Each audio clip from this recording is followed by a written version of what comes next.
Coach, it seemed like a very fun, active, but light practice, if you will. What did you guys focus on? We focused on a few things, like some of our late game execution stuff. We walked today, talked, and taught it and watched it in the film room. And then we just kind of came out and went through some of the things and just trying to sharpen up and tighten up, some improvement areas for us. But it was fun. It was easy going, pretty good day. Any injury updates? Let's see. Jeremy, he hasn't been cleared yet, but he's getting better. Been coming out on the court a little. Malcolm and DA was out here both today. So, we'll see with them tomorrow, but I think there's a chance for both guys, so I'm not sure yet, though. Do they practice fully, or? No. Coach, I think we all see the impressive numbers that Ant has put up since he's been back. Is there anything unique or noteworthy about the way he's doing it to you? You know what I've been most impressed with Ant about is his poise and his leadership. He's able to see things now that I don't think he was able to see last year. As far as defenses shifting and things like that, you'll see him sometimes. You watch him closely with the ball and calling out what the defense is getting ready to do, and then calling that guy into action. Those are things that only come with confidence and just kind of maturity and studying, if that makes sense. And it's been really fun to watch it, because I've been on him about it for a while now. Just kind of, you got to be a step ahead, because teams are going to be trapping you and teams are going to be trying to get the ball out of your hands. So you got to have a plan for that stuff. And he's been so much better. That anticipation and stuff is like what players are talking about when things slow down, right? Yes. And like you said, that's what you need to take that next jump. Absolutely. I mean, that's always the time in all. Whether you become a great player or a good player or whatever, it's always a time that things start to make sense to you. And that's what people say is the game is slowing down for me. Boom, I can play fast but think slow. And that moment is happening for Ant. And it's just a beautiful thing. He's able to pick his spots a lot of times. Obviously he's playing great, and everybody sees that. And because of that, coverages will start being tighter on him, so even having a plan for that. I've been a little surprised / impressed by his playmaking. I'm getting more and more convinced that he might be a one. Do you still see him as a one, or do you? I just see him as a basketball player, to be honest with you. But I think if he had to play the one full time, he'll be elite. I think if he has to play the two full time, he could be elite there too. So he's gonna be doing both. With the way that we're constructed right now. But his playmaking, to your point, that too only comes with reading coverages. And we talk about these things the morning of.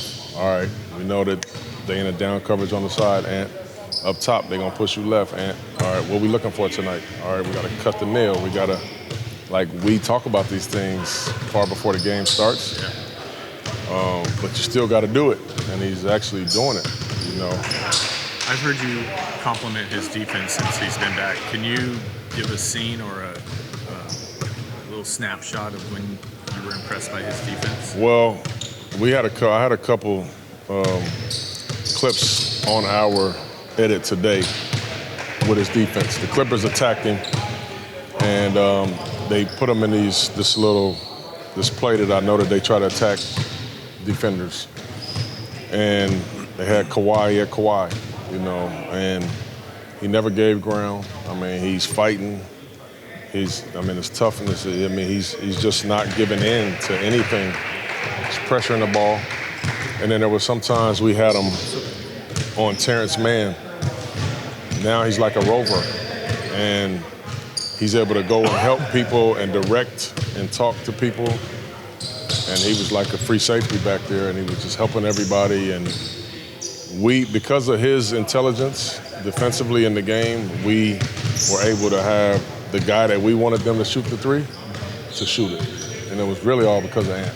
So for clarity on the Kawhi thing, he just didn't die on a screen, or did he?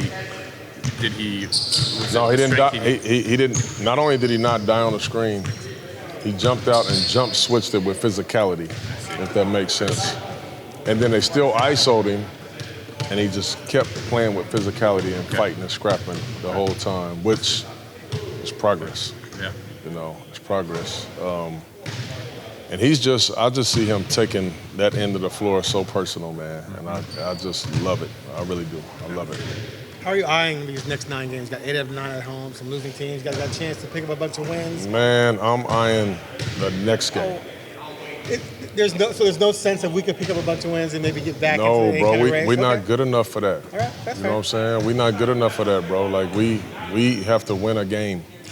And then we go on to the next. No, seriously, though. You know what I mean? Like, we're not mature enough and we're not good enough to look ahead. Like, we have to, like, every single game is an opportunity for us. And hopefully we get healthier.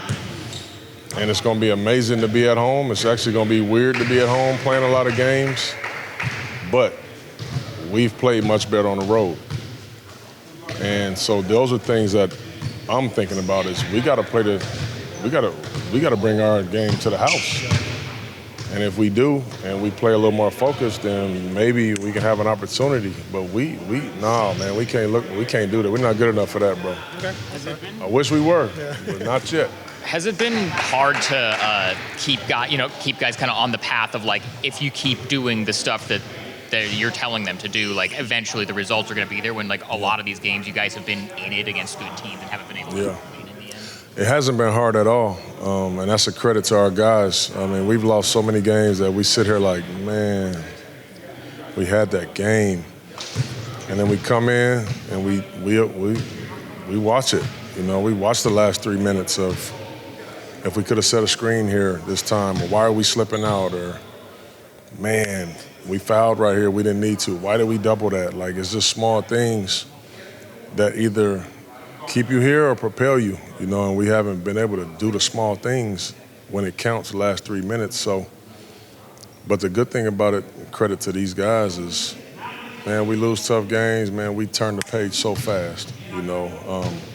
But I want us to turn the page after we've learned from it, you know, if that makes sense. And we've been doing a great job. Like, for instance, I was proud as heck of us.